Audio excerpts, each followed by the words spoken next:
Assalamualaikum warahmatullahi wabarakatuh. Selamat pagi semuanya. Waalaikumsalam warahmatullahi wabarakatuh. Selamat pagi, Bu. Baik, sepertinya sudah pada siap, sudah banyak yang join. Harusnya jumlahnya 36, ini sudah hampir 30.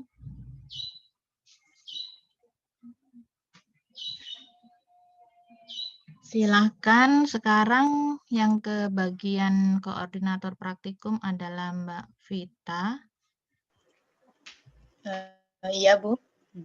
Oke, monggo Mbak, silakan di handle ya. Iya, Bu. Mbak, sekalian ini hostnya saya pindahkan ke Mbak Vita ya. Nanti kalau mau selesai kasihkan ke Ibu lagi nggak apa-apa. Oh iya, Bu, ya.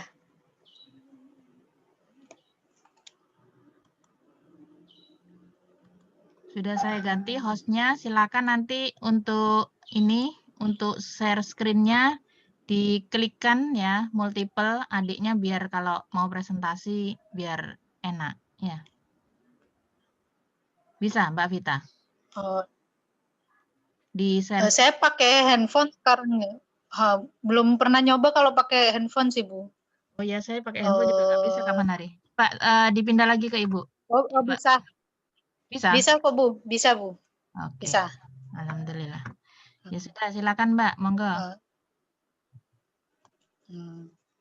Oke, semuanya. Assalamualaikum warahmatullahi wabarakatuh. Waalaikumsalam warahmatullahi wabarakatuh.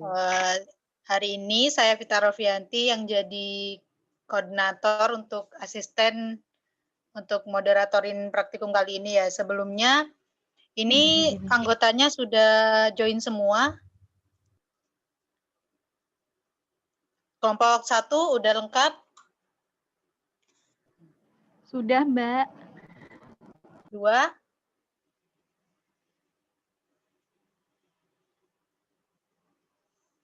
Totalnya ada berapa tadi ya? Sekarang yang join 34. Ya sudah, kalau memang dirasa sudah lengkap, silakan. Untuk Totalnya kelompok 36, yang mau Mbak. present. Totalnya 36, cuman kemarin berapa ya? Ada beberapa mahasiswa yang nggak ikut lagi ngulang. Saya lupa kelas A apa B gitu. Sudah semua kayaknya masuk ini. Oh, iya, 36 sekarang, Bu. Ya, 36 dengan kita. Oh iya. Ya sudah, mungkin untuk kelompok yang mau presentasi sudah bisa dimulai.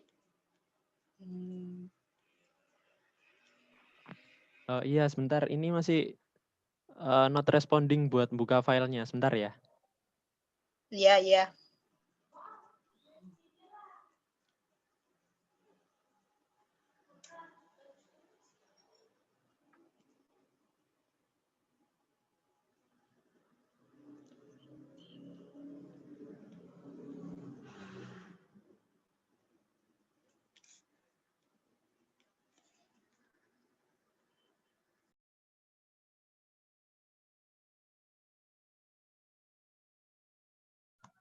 Sekalian, Mbak, Ibu mau ngomong sebentar. Untuk Anda, minggu lalu sebenarnya sudah cukup baik ya. Anda menuliskan ini pertanyaan terlebih dahulu di kolom komentar YouTube. Jadi temennya yang presentasi kan bisa siap-siap. Nah, kali ini sepertinya kok malah nggak ada pertanyaan ya. Saya yakin nanti pasti saat diskusi banyak yang ingin bertanya. Cuman kan kasihan juga dengan presenter jika tidak bisa menyiapkan jawaban gitu ya. Setidaknya dia bisa kepikiran dulu apa gitu loh. Jadi maksud saya untuk kedepannya biar temennya ini saat presentasi itu juga nggak gugup gitu ya, nggak bingung karena ditanyain tiba-tiba, sebaiknya Anda persiapkan pertanyaan dulu, tuliskan di kolom komentar itu, supaya teman Anda itu terbantu. Karena dengan posisi diskusi kita online, teman-teman Anda saat presentasi kan tidak berkumpul. untuk diskusi akan kesulitan. Jadi butuh waktu agak lama, kadang mikirnya sendiri-sendiri. Tapi kalau sebelum kita mulai sesi ini, diskusi kayak gini, mereka sudah siap, sudah telepon-teleponan pakai WA gitu ya misalkan. Jadi kan lebih enak saat memberikan jawaban di ruang diskusi gini mereka juga lebih lancar. Harapannya kan gitu. Jadi bukan untuk mematikan teman gitu ya. Jadi memang kita ingin dapat ilmu bareng-bareng gitu aja. Ya, jadi ke depannya tolong jika ada pertanyaan diberikan saja sebelumnya, ya, biar enak. Mohon maaf, Bu. Di YouTube Bu, udah ini banyak yang kami komen, dari Bu. Cuman ada berapa itu ya, Bu, lihat? Kayaknya beda dengan yang minggu lalu, kayaknya pada kelihatan antusiasnya gitu. Ya kalau ada beberapa ya silakan. Ya nanti saya yakin semuanya biasanya bakal muncul pertanyaan baru dari diskusi. Kalau memang sudah ada sebaiknya diberikan sebelumnya aja. Ya, kalau memang muncul saat diskusi temennya nyelutuk apa, kemudian Anda kepikiran gini tanya, ya itu wajar. Ya nggak apa-apa, Ibu saran aja gitu ya, supaya mempermudah yang presenter juga. Ya, terima kasih.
Apakah sudah bisa terlihat ini slide-nya?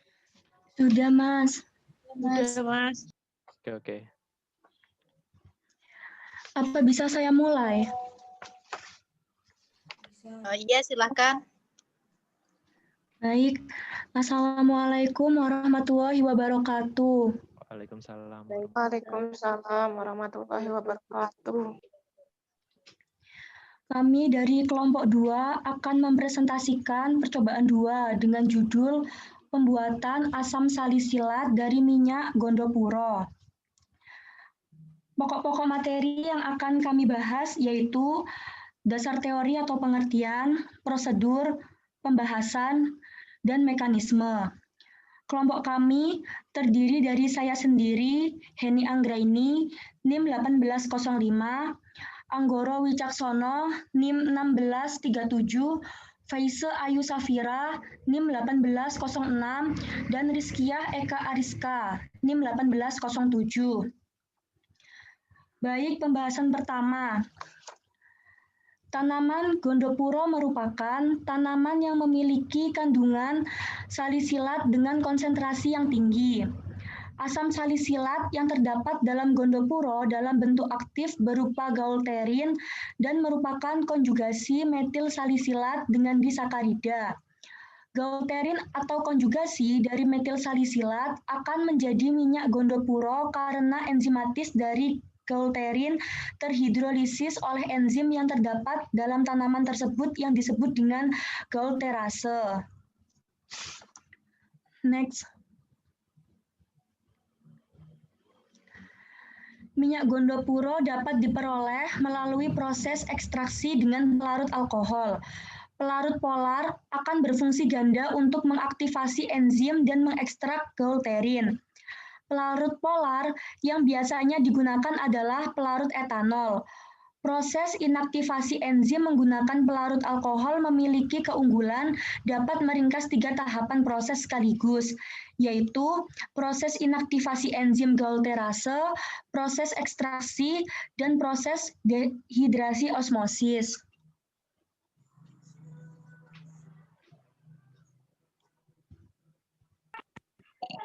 Selanjutnya yaitu asam salisilat. Asam salisilat merupakan senyawa kimia yang memiliki rumus molekul C6H4COOH atau C7H6O3. Asam salisilat berfungsi sebagai metabolit aktif penting yang produknya aspirin atau asam asetil salisilat. Produk asam salisilat lainnya yaitu metil salisilat dengan rumus C8H8O3. Asam salisilat adalah asam karboksilat dengan alkohol aromatik atau fenol. Asam salisilat mengandung gugus asam organik COOH dan gugus fenolik OH-. Asam salisilat dapat diubah menjadi ester melalui gugus fenol OH- melalui asetilasi dengan anhidrida asetat untuk membentuk asam asetilsalisilat atau aspirin. Asam salisilat juga dapat diubah menjadi ester melalui gugus karboksil dengan mendidihkan asam salisilat dengan metanol berlebih dengan adanya asam sulfat pekat untuk membentuk metil salisilat. Metil salisilat jika direaksikan dengan basa encer akan membentuk metanol, air, dan garam natrium dari asam salisilat. Reaksi metil salisilat dengan basa dikenal dengan reaksi hidrolisis alkali ester. Metil salisilat sebanyak 1 mol bereaksi dengan mol senyawa natrium hidroksida membentuk natrium salisilat, metanol, dan air, yang mana masing-masingnya 1 mol. Natrium salisilat direaksikan dengan asam sulfat untuk menghilangkan ion natrium dan membentuk asam salisilat dengan natrium sulfat sebagai produk sampingnya.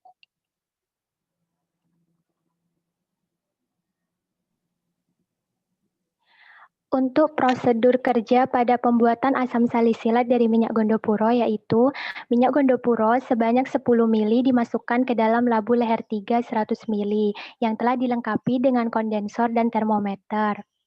Larutan NaOH5N sebanyak 25 ml ditambahkan dan direfleks pada suhu sekitar 80 derajat Celcius selama 1 jam.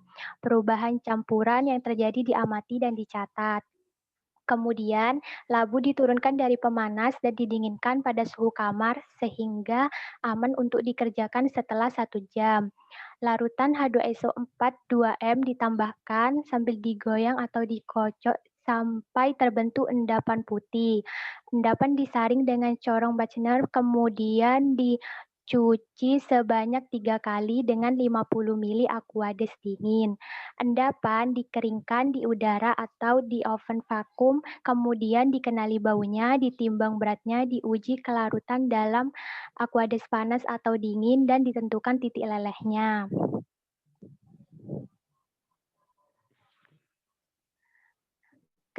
Pembahasannya, ketika minyak gondopuro ditambahkan ketika larutan NaOH yang ditambahkan pada minyak gondopuro itu akan menghasilkan endapan berwarna putih. Nah, kemudian ketika dilakukan proses refleks itu pada suhu 80 derajat Celcius yang bertujuan untuk mendapatkan garam natrium salisilat dari metil salisilat yang terdapat dalam minyak gondopuro. Penggunaan suhu tetap dijaga 80 derajat Celcius bertujuan agar garam salisilat tidak bereaksi kembali dengan alkohol yang menyebabkan terbentuknya ester. Hasil dari refleks yaitu cairan berwarna kuning. Nah, cairan tersebut nanti itu ditambah dengan H2SO4 yang bertujuan untuk mendapatkan asam salisilat dan natrium salisilat yang berupa produk sampingnya. Kemudian endapan yang terbentuk itu disaring dan dikeringkan. Kemudian endapan yang terbentuk juga diuji kelarutannya dalam Aquades dingin atau panas. Endapan salisilat yang telah diuji itu dapat larut di Aquades panas tapi tidak larut di Aquades dingin.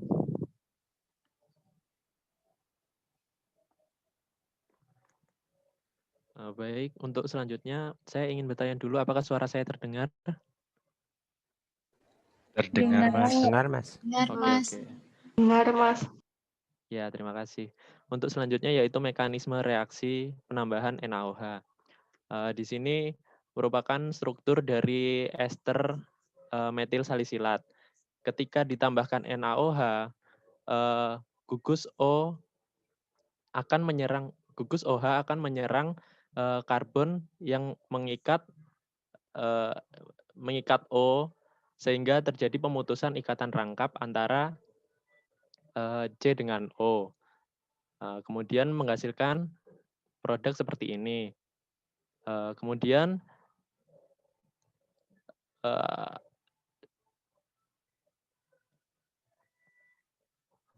kemudian elektron dari O ini akan masuk kembali ke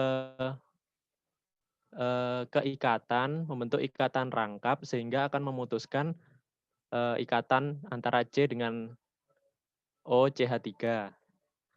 Sehingga terbentuk senyawa seperti ini. Kemudian OCH3- O yang bersifat nukleofilik akan mendeprotonasi senyawa ini sehingga elektronnya masuk kembali ke O sehingga terbentuk senyawa seperti ini.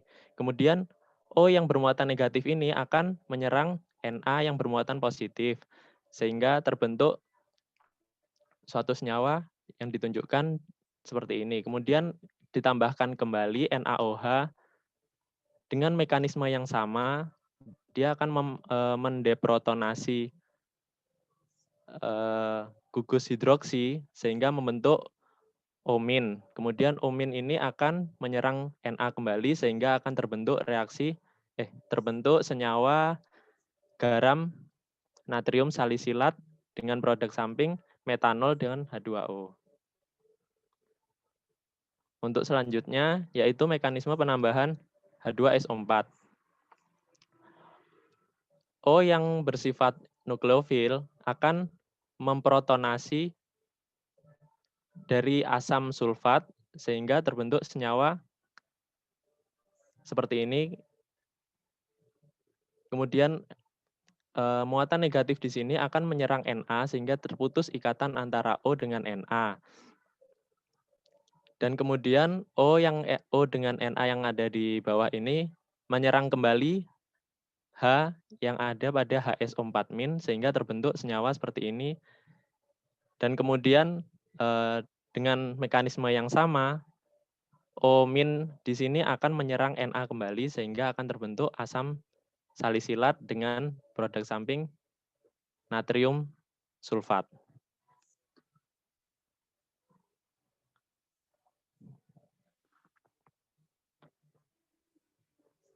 Ya, terima kasih presentasi dari kami.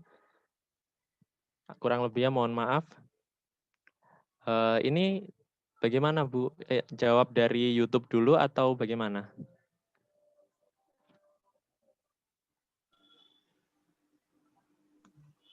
Silakan Mbak Vita. Oh iya Bu. Biar lebih enak sepertinya jawab yang di YouTube dulu, baru buka pertanyaan untuk audien. Oh iya, siap.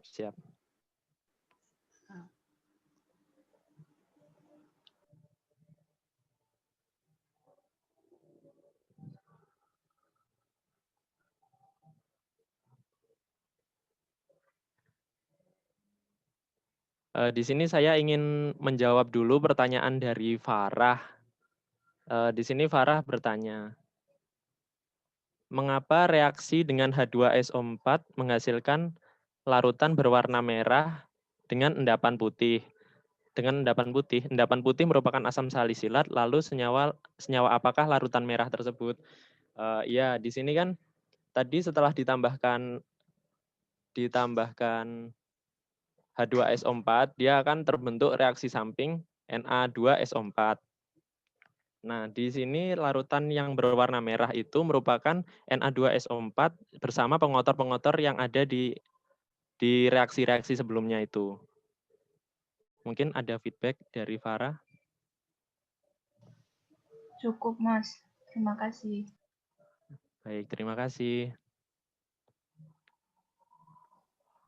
Di sini saya akan menjawab pertanyaan dari Ziana. Mengapa dalam penambahan H2SO4 harus sedikit demi sedikit dan bagaimana uji kelarutan pada Aqueous panas dan dingin? Nah, untuk penambahan asam sulfat itu dilakukan sedikit demi sedikit agar tidak terlewat jenuh karena penambahan asam sulfat sendiri itu harus dihentikan setelah tidak terbentuk endapan asam salisilat lagi. Nah, untuk uji kelarutannya itu pada Aqueous dingin itu asam salisilatnya itu tidak larut, tapi kalau pada Aqueous panas itu dapat larut. Bagaimana, Ziana? Mungkin bisa dijelaskan kenapa kok pada Aqueous panas itu larut dan pada Aqueous dingin tidak larut. Iya, baik. Sebelumnya kan di teori itu jika pada temperatur yang semakin tinggi itu maka akan lebih mempermudah kelarutan pada suatu endapan.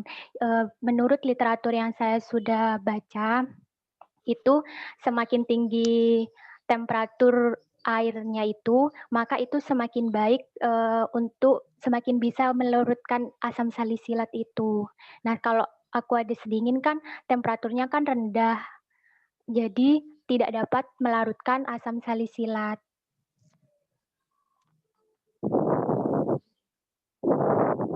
Bagaimana, Ziana? Apa ada feedback? Terima kasih. Iya, terima kasih.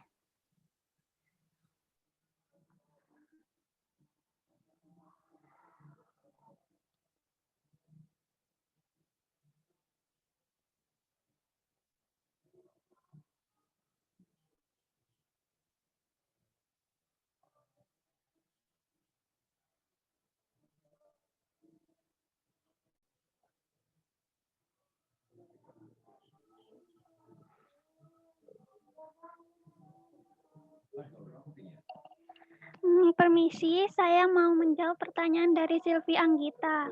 Untuk pemilihan larutan pada proses rekristalisasi, berdasarkan apa dan apakah ada karakteristik khusus pada larutan yang akan digunakan? Kalau untuk itu, pemilihannya itu emang memiliki karakteristik khusus.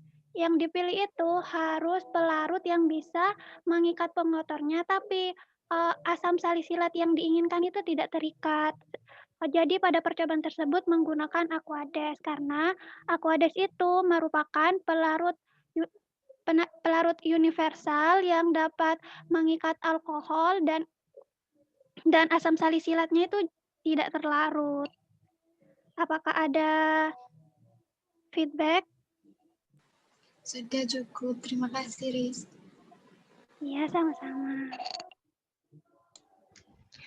Saya izin menjawab untuk pertanyaannya Reza Aziza, yang kenapa pada saat penambahan NaOH ke dalam minyak gondopuro terjadi perubahan warna larutan dari tidak berwarna menjadi putih, dan juga terjadinya perubahan warna ini menandakan apa? Jadi penambahan NaOH ke dalam minyak gondopuro itu terjadi perubahan warna karena larutan yang bereaksi dengan NaOH akan terbentuk garam berupa endapan melalui proses hidrolisis ester atau esterifikasi. Terus terjadinya perubahan warna dalam percobaan tersebut menandakan bahwa telah terbentuknya garam natrium salisilat. Gimana Reza, apa ada yang ditanyakan? Cukup, terima kasih. Ya.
Selanjutnya saya akan menjawab pertanyaan dari Irzak. Mau bertanya, pada menit 16.03 dilakukan pembagian 2 larutan. 2 larutan itu apa saja karena labelnya kurang begitu jelas. Pada menit di situ itu dilakukan uji kelarutan itu. Jadi pada Aqueous dingin dan pada Aqueous panas. Boleh feedback? Boleh, silahkan. Itu saya sedikit bingung, mohon penjelasannya. Itu ketika uji kelarutan kan salah satunya menggunakan air panas, sedangkan pada waktu itu proses yang menggunakan kondensor itu suhunya tidak boleh 80 derajat Celcius kan. Nah, yang saya tanyakan, apakah pada uji kelarutan itu suhu air panasnya itu bebas terserah gitu? Apakah harus di bawah 80 derajat Celcius atau boleh di atas 80 derajat Celcius gitu? Terima kasih.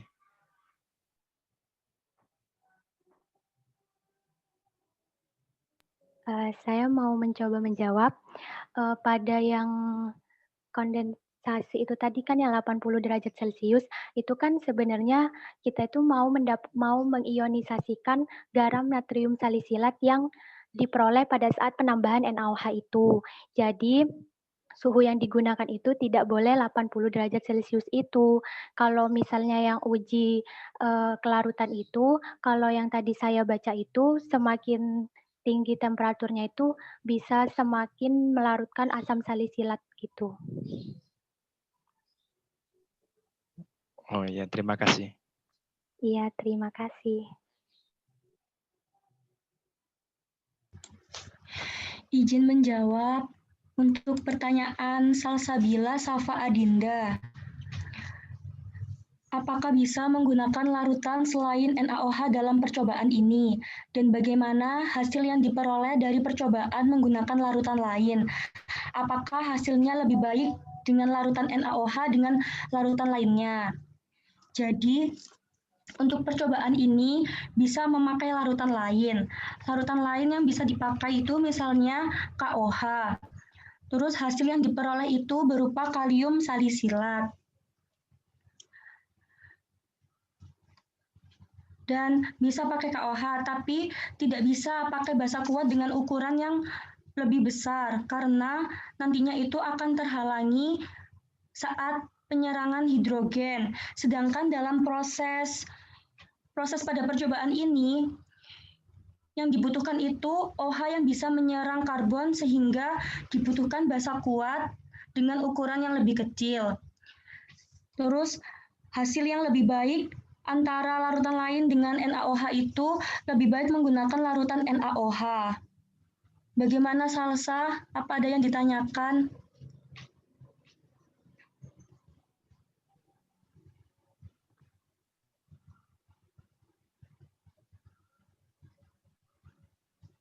Salsa, apa bisa dipahami?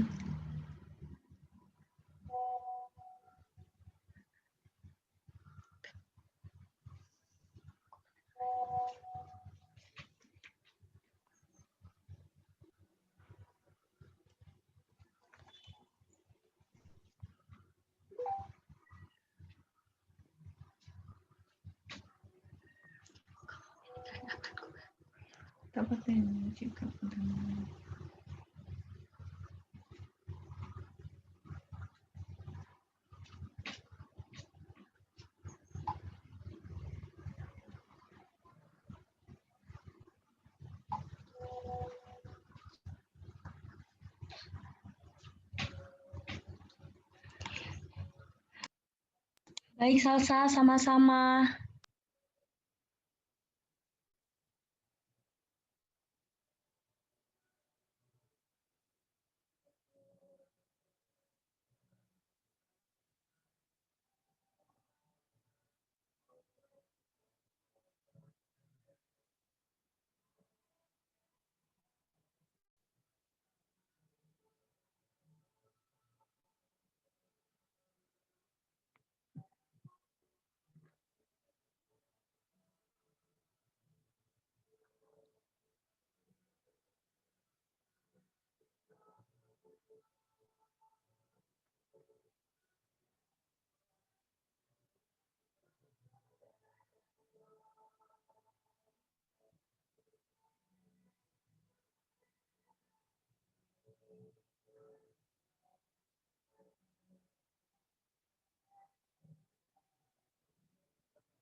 Izin menanggapi untuk yang pertanyaannya Armala.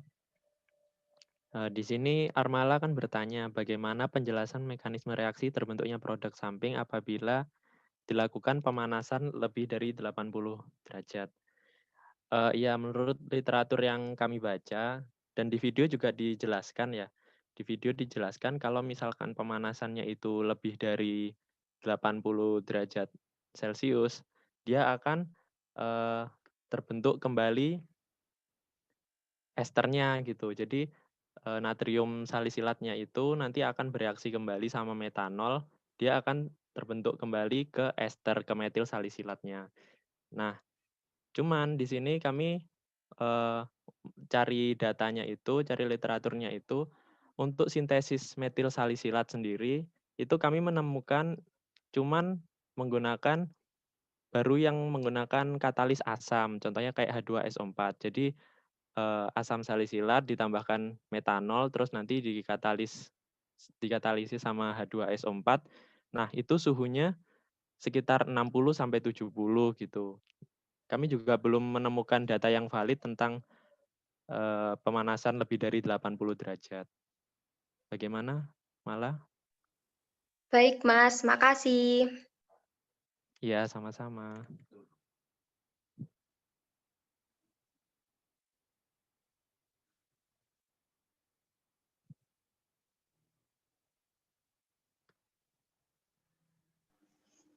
Pertanyaan yang dari YouTube sudah selesai dijawab semua ya?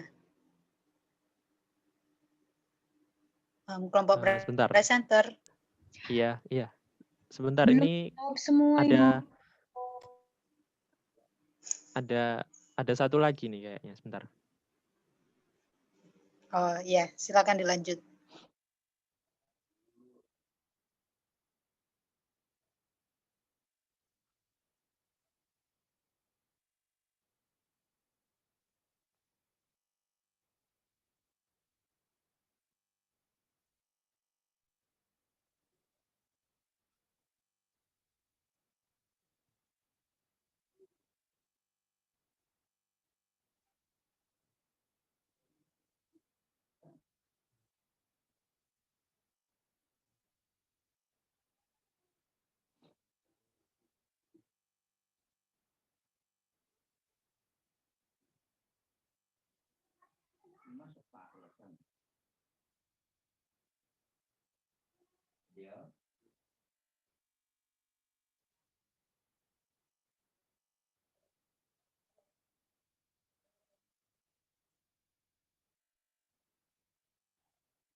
Permisi, saya izin menjawab pertanyaan dari Nur Saida Holilia.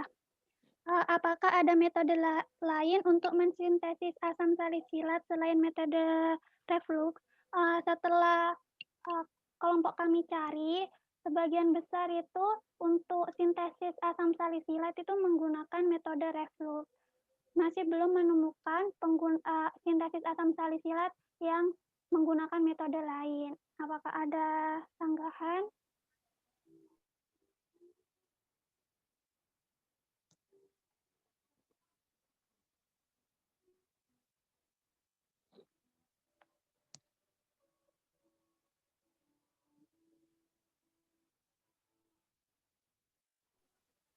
Baik, terima kasih.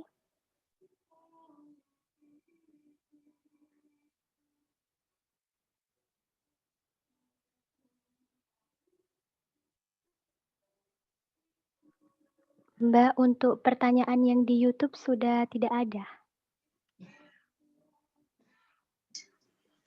Ya, selanjutnya kalau misalnya boleh didiskusikan pertanyaan-pertanyaan yang tadi atau mungkin mau buka pertanyaan untuk audiens yang sekarang, yang live.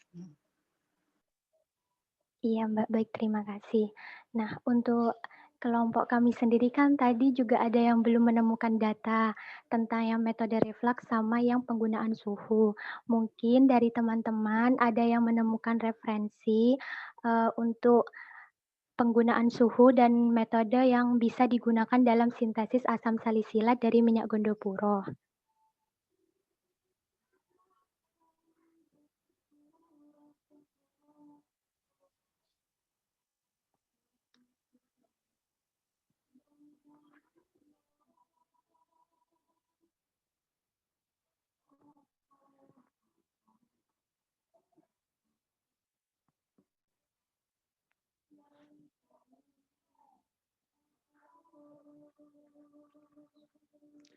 Sembari menunggu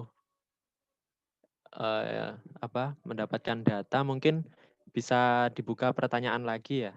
Mungkin ada yang ingin bertanya lagi.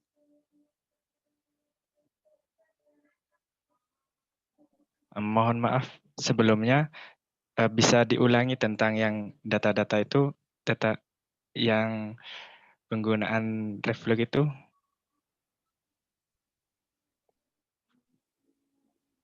Iya, itu kan, di video kan dijelaskan ya, kalau, digunakan suhu di atas 80 derajat Celcius, itu bakal garam natriumnya yang udah diperoleh itu akan bereaksi lagi dengan metanol, yang telah diperoleh juga. Nah, itu kelompok kami itu belum menemukan mekanisme reaksi kalau di atas 80 derajat Celcius untuk menjadi ester kembali itu. Baik, terima kasih. Ya, terima kasih.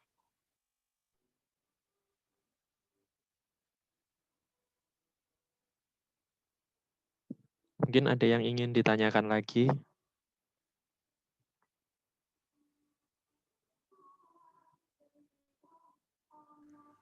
Permisi Mas, saya mau bertanya. Iya.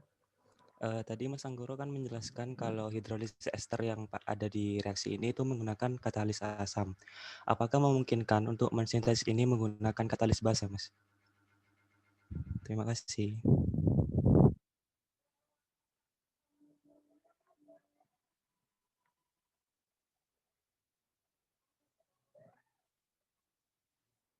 Ya, terima kasih. Kami tampung dulu, mungkin ada yang ingin ditanyakan lagi.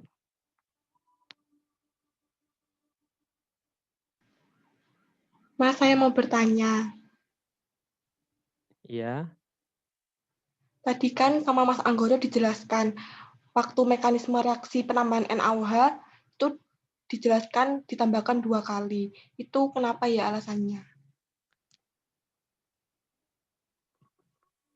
Baik, terima kasih pertanyaannya. Terima kasih, Mas. Iya, sama-sama.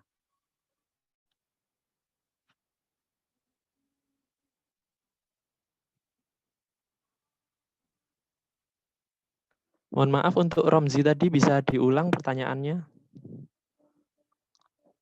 Oh, oke. Tadi kan Mas Anggoro menjelaskan kalau hidrolisis yang digunakan itu pada sintesis ini menggunakan katalis asam. Apakah memungkinkan untuk melakukan sintesis ini menggunakan katalis basa, Mas?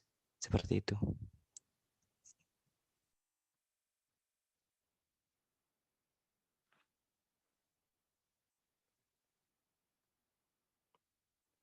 Ya, mungkin langsung saya jawab aja ya pertanyaannya Romzi.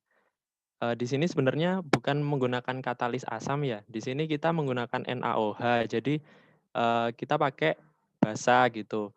Nah, tadi yang saya jelaskan tentang katalis asam itu dia apabila pembentukannya itu dari asam salisilat ditambahkan dengan metanol, dia akan terbentuk suatu metil salisilat gitu. Nah, itu menurut referensi yang saya baca, untuk membentuk metil salisilat itu pakai katalis asam gitu. Jadi reaksinya itu kembali ke metil salisilat gitu untuk menggunakan katalis asamnya. Nah, untuk reaksi di sini kita menggunakan basa. Jadi terbentuknya suatu garam natrium salisilat dan nanti selanjutnya akan dijadikan asam salisilat dengan penambahan H2SO4 seperti itu. Bagaimana Romzi? Mungkin ada? Oh, oke baik Mas. Terima kasih Mas. Ya, terima kasih.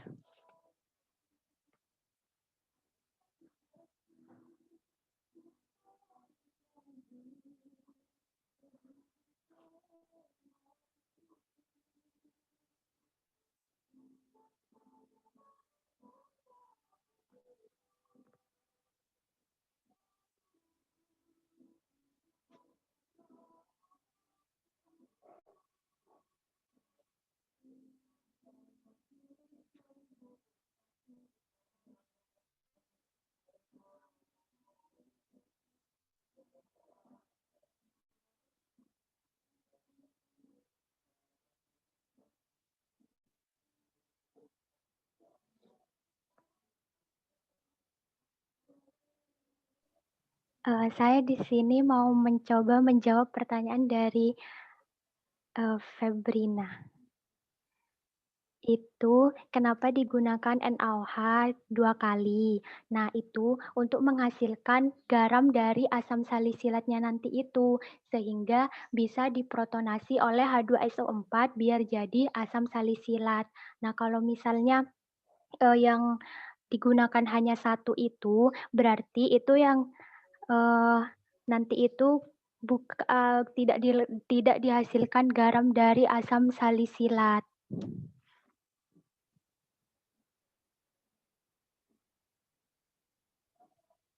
Bagaimana, Iva? Baik, terima kasih. Sama-sama.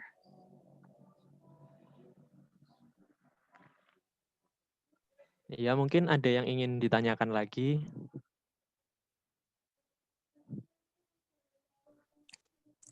Mas Onggoro, saya mau bertanya. Iya, ini siapa ya ini ya? Putri. Oh, Putri ya? Iya, silakan. Tadi Faisal kan bilang kalau penambahan NaOH harus 2 kali supaya garam salisilatnya kan terbentuk. Terus yang mau saya tanyakan, kalau misalnya NaOH-nya itu cuma ditambahkan 1 kali itu yang terbentuk itu apa? Terus kalau misalnya selain NaOH gimana gitu? Terima kasih. Sama-sama.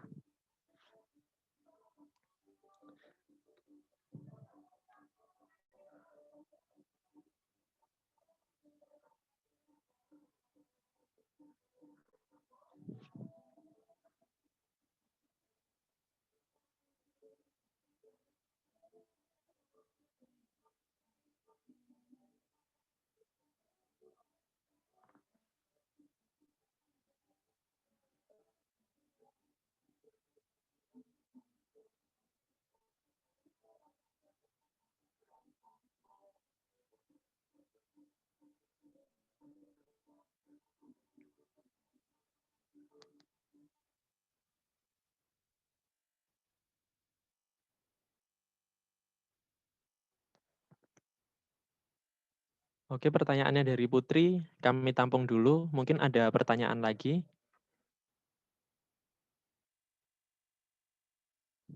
Atau mungkin ada yang sudah menemukan data-data yang sebelumnya?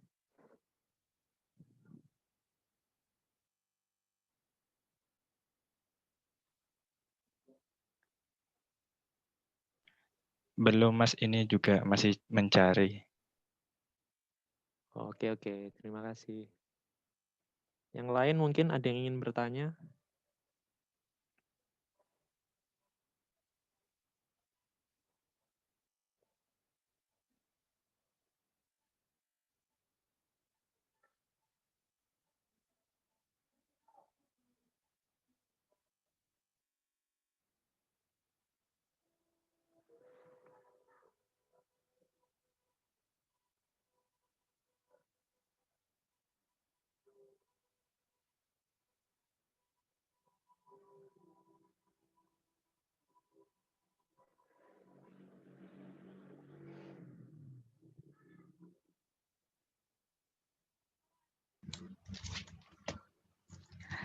Izin menjawab. Yang pertanyaannya Putri, penambahan NaOH harus 2 kali biar garam kali silatnya terbentuk. Kalau NaOH ditambah 1 kali yang terbentuk apa? Jika NaOH yang ditambahkan 1 kali, maka yang terbentuk adalah metanol. Terus selain NaOH itu nanti bisa menggunakan KOH dan hasil yang terbentuk adalah kalium salisilat. Gimana Putri? Iya, sudah jelas. Terima kasih. Ya, sama-sama.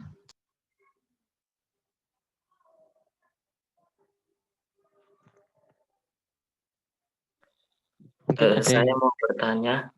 Ya, silakan. Iya, Mas. Waktu yang reaksi pembentukan asam salisilat itu kan produk asam salisilatnya kan berbentuk udah endapan ya, Mas ya. Gimana? Mohon maaf, bisa diulang pertanyaannya? Waktu yang pembentukan asam salisilat yang dengan Na2SO4, yang H2SO4, yang di slide selanjutnya, Mas.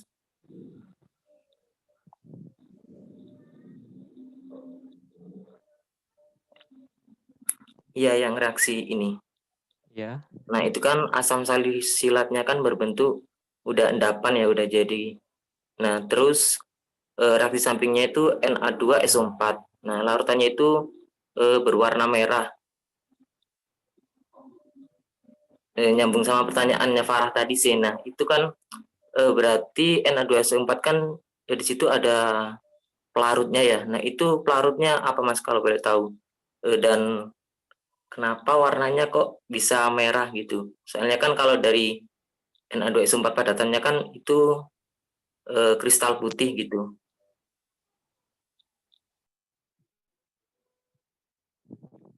Oke, terima kasih. Kami tampung dulu ya. Mungkin ada yang ingin bertanya lagi?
Permisi, Sivril, bisa diulangi pertanyaannya?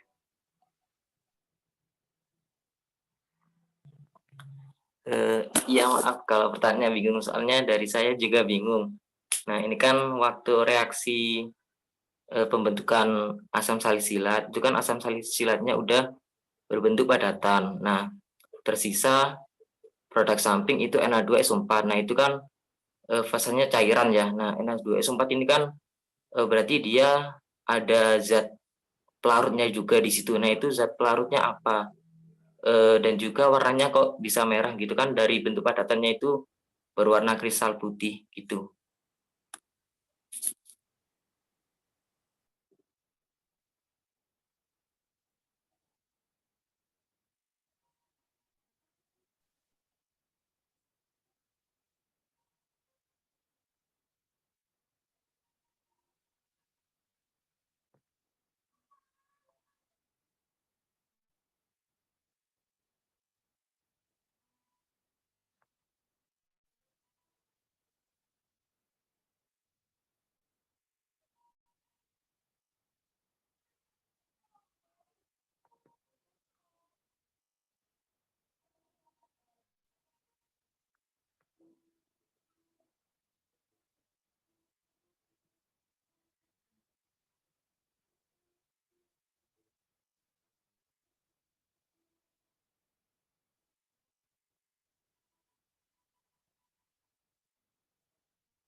Permisi, saya akan menjawab pertanyaan Sivril.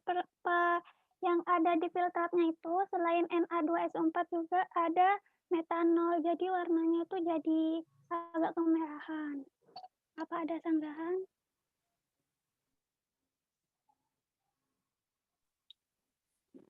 Iya kalau misalkan emang udah metanol berarti, dan emang kalau warnanya merah, ya cukup saya. Terima kasih. Sama-sama. Mungkin ada yang ingin ditanyakan lagi?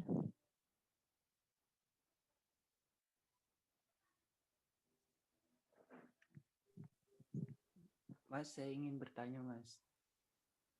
Iya, mohon maaf ini siapa ya? Suaranya kecil banget soalnya. Ini Faisal, Mas. Faisal Aldino. Oh, Faisal, iya. Itu kan Agak keras lagi, Dek, suaranya, minta tolong. Oh iya iya.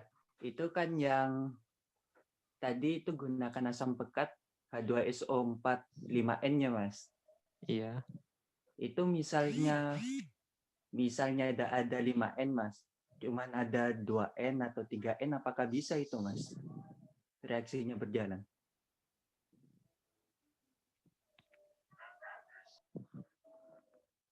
Ya, terima kasih pertanyaannya. Mungkin langsung tak tanggapi aja ya ini ya. Yang Iya, sebenarnya boleh, Mas. yang pakai konsentrasi 5N itu NaOH ya kalau nggak salah. Untuk H2SO4-nya itu dia pakai 2M. Nah, sebenarnya bisa pakai konsentrasi H2SO4 yang berapa itu. Cuman dia bakal membutuhkan tetesan yang banyak gitu. Soalnya kan tujuannya H2SO4 di sini dia untuk membentuk asam salisilat gitu. Yang penting dia menggunakan asam kuat, makanya dia juga bisa menggunakan HCl. Cuman kalau pakai HCl kan di situ hanya cuman satu nih. Nah, untuk di H2SO4 itu hanya ada 2. Nah, yang di sini kan yang perlu diganti, itu kan Na-nya di sini ada 2. Sebentar. Nah, di sini kan Na-nya ada 2. Jadi kalau misalkan dia menggunakan HCl, dia perlu HCl-nya itu 2 mol HCl gitu. Perbandingannya 2:1 gitu. Kalau misalkan di H2SO4, dia cukup 1 mol aja gitu. Soalnya dia sudah punya 2H. Bagaimana Faisal? Oh iya, terima kasih Mas. Sama-sama. Mungkin ada yang ingin ditanyakan lagi? Atau mungkin ada yang ingin menyangga dari pernyataan kami? Mungkin ada yang menemukan data yang lebih valid?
Apakah ada pertanyaan lagi?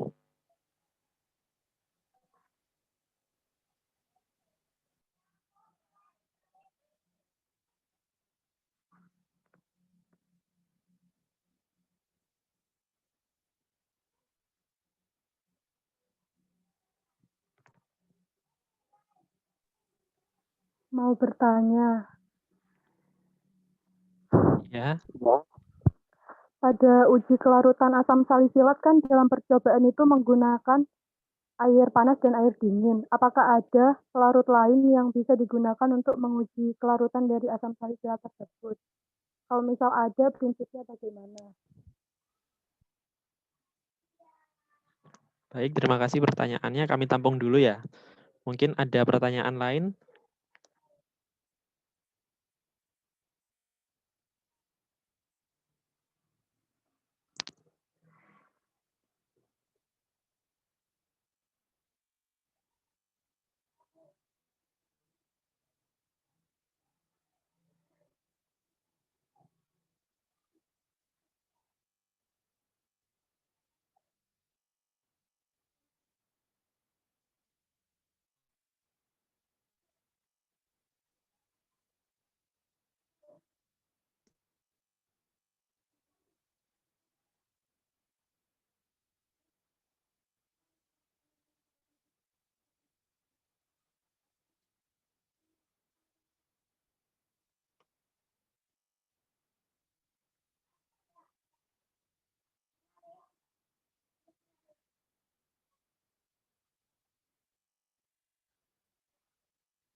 Permisi mau bertanya.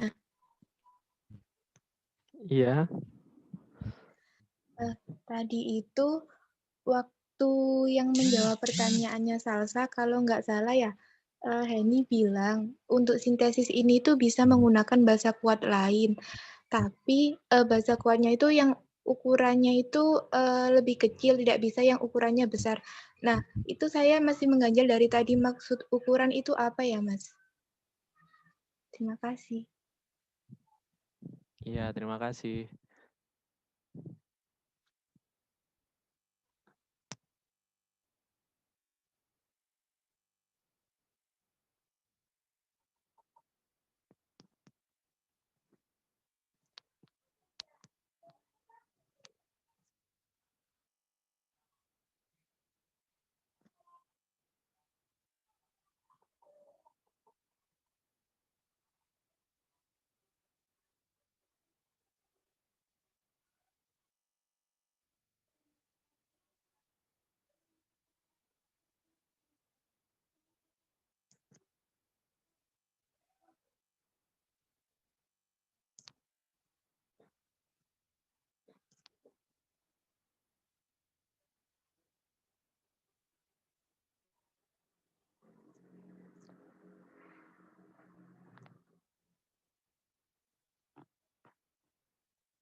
Saya akan mencoba menjawab pertanyaan dari Ziana. Kelarutan asam salisilat sendiri itu, asam salisilat itu dapat larut di ether, terus di etanol, di benzena, propanol, toluen. Bagaimana Ziana? Prinsip pengujian kelarutan dari masing-masing pelarut tersebut bagaimana? Apakah sama prinsipnya dengan pengujian kelarutan dengan menggunakan aquatic?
Mohon maaf, tadi yang tanya Dita ya? Yang terakhir. Yang terakhir, ya tadi saya tanya, tapi yang terakhir ini Ziana. Bukan, yang ini, yang tentang ukuran. Iya, saya Mas. Oh ya, mencoba menjawab ya untuk pertanyaannya Dita. Di sini Ya. ukuran yang dimaksud ukuran itu ukuran dari bahasanya.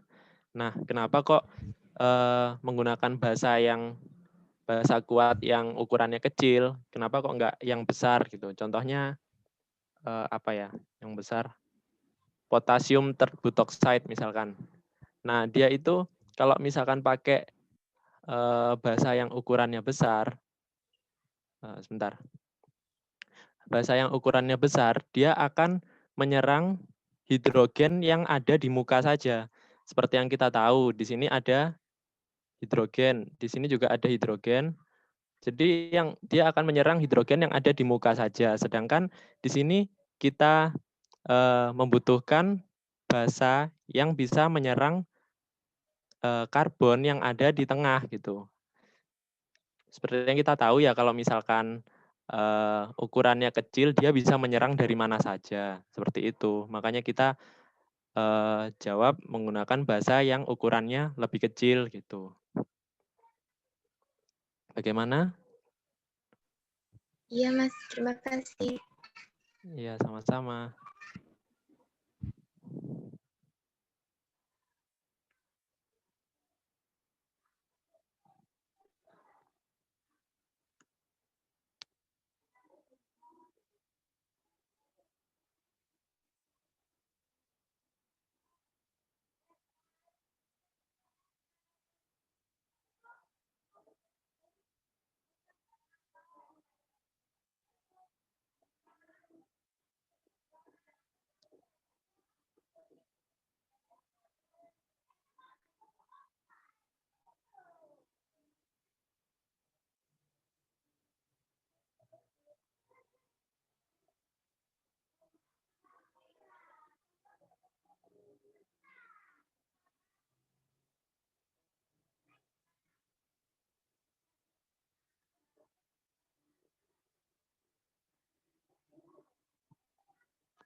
izin menjawab yang pertanyaan Ziana yang uji kelarutan itu. Prinsip yang digunakan untuk uji kelarutan itu berdasarkan pada prinsip like dissolved light.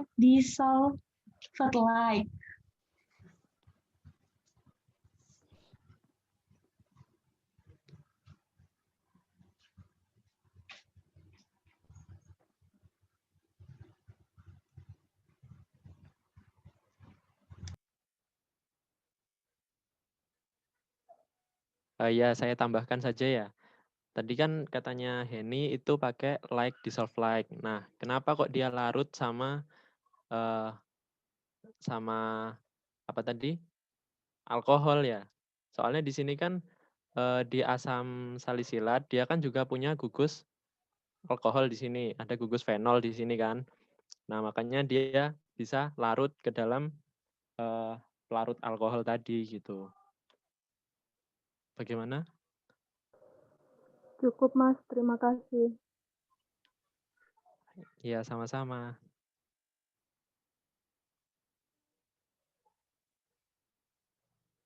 Nah, bagaimana mungkin Mbak Vita?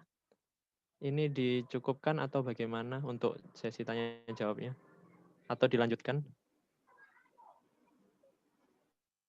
Oh, ini masih 10.19, mungkin ada waktu 15 menit lagi untuk yang lain, giliran untuk audiennya untuk bertanya atau membuka diskusi, atau kita masih bisa lanjutkan. Baik, terima kasih. Iya, tadi kan kami masih belum menemukan tentang suhu di atas 80 sama apa tadi ya, metode lain untuk ekstraksi. Mungkin dari teman-teman ada yang sudah menemukan literatur lain yang menjawab pertanyaan itu.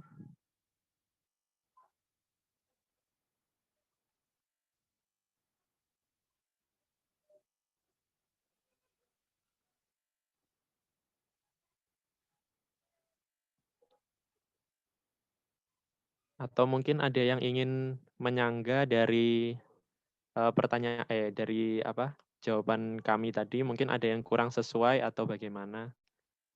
Silahkan.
Bagaimana dari teman-teman?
Bagaimana? Mungkin ada pertanyaan lain atau ada yang kurang jelas?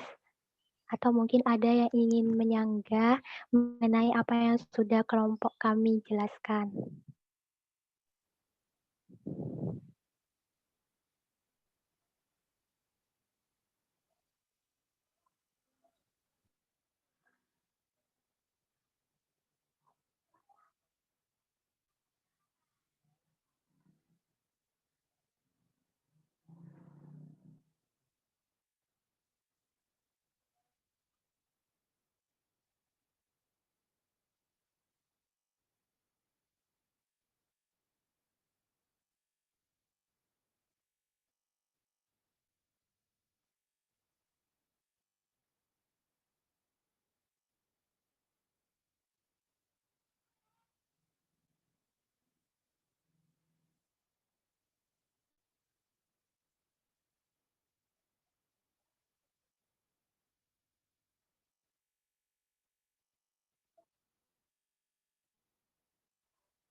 Mohon maaf Mbak Vita.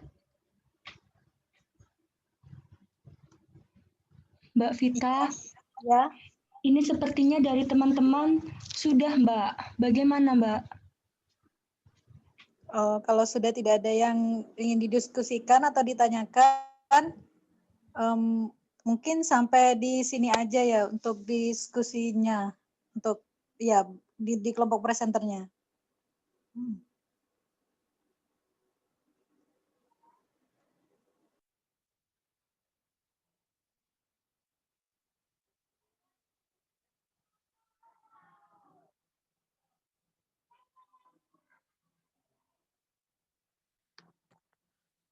Baik, apabila sudah tidak ada pertanyaan lagi dari kelompok kami, kurang lebihnya mohon maaf. Kami tutup. Wassalamualaikum warahmatullahi wabarakatuh. Waalaikumsalam warahmatullahi wabarakatuh. Untuk selanjutnya, kami serahkan kembali ke asisten. Terima kasih. Iya. Terus ini ada saran dari asisten, kalau misalnya presentasi selanjutnya, misalnya memungkinkan PPT-nya dibagi 28 PPT, dibagi menjadi 4-4, misalnya setiap kita presentasi 4 PPT dibuka pertanyaan. Untuk memaksimalkan waktu yang panjang ini kan biar nggak terlalu banyak kosongnya. Kalau memungkinkan bisa dilakukan seperti itu. Jadi nggak diselesain PPT-nya terus pertanyaan gitu. Mungkin bisa dipecah-pecah kalau memang memungkinkan. Gitu sih. Baik, terima kasih.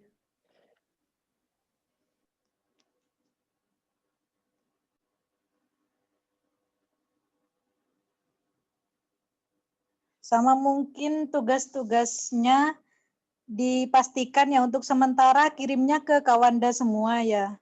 Jadi yang kemarin masih ngeling lewat MMP itu nggak masuk ke Kawanda kita asisten, masih belum masuk. Jadi share ke Kawanda juga.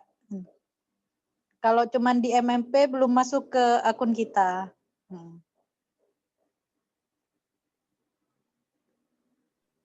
Baik, Mbak.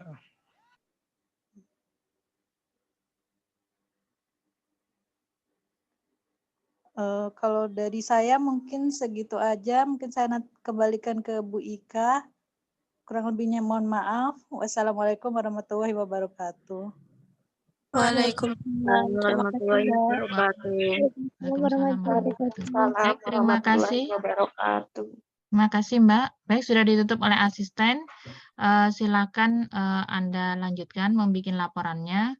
Nanti Ibu upload ini hasil diskusi Anda. Mungkin bisa buat bahan laporan ya. Sampai ini saya kira cukup sekian. Untuk kedepannya tolong itu mungkin pertanyaan-pertanyaan bisa dipersiapkan terlebih dahulu supaya tim presenternya bisa lebih baik.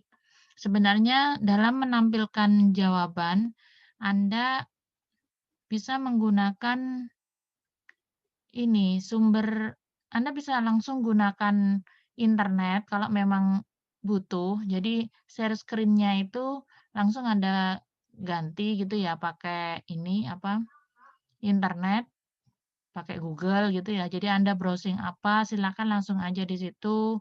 Mau cari gambar apa supaya lebih jelas. Seperti saya lihat tadi di prosedur sempat Ibu lihat di PowerPoint-nya itu gambarnya kurang sesuai. Misalkan kayak menggunakan labu leher 3 tapi gambarnya tadi Ellen Mayer. Nah, itu kan lebih representatif kalau Anda menggunakan gambar dari prosedur yang terkait, jadi yang sesuai. Bisa browsing, langsung ditampilkan tahapan yang perlu dijelaskan dari videonya, langsung diupload pakai share screen ini juga nggak apa-apa. Jadi lebih interaktif ya ke depannya.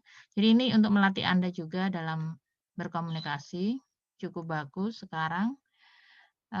Baik, mungkin dari Ibu itu dulu, saya akhiri. Dari asisten tadi sudah, berarti nggak ada masalah dengan cara pengiriman ini ya, cara pengiriman file untuk, ya berarti nggak menggunakan URL seperti kimia dasar, cukup seperti ini aja. Baik, Ibu akhiri, sekian, selamat melanjutkan aktivitas. Assalamualaikum warahmatullahi wabarakatuh. Waalaikumsalam warahmatullahi wabarakatuh. Terima kasih. Terima kasih, Bu.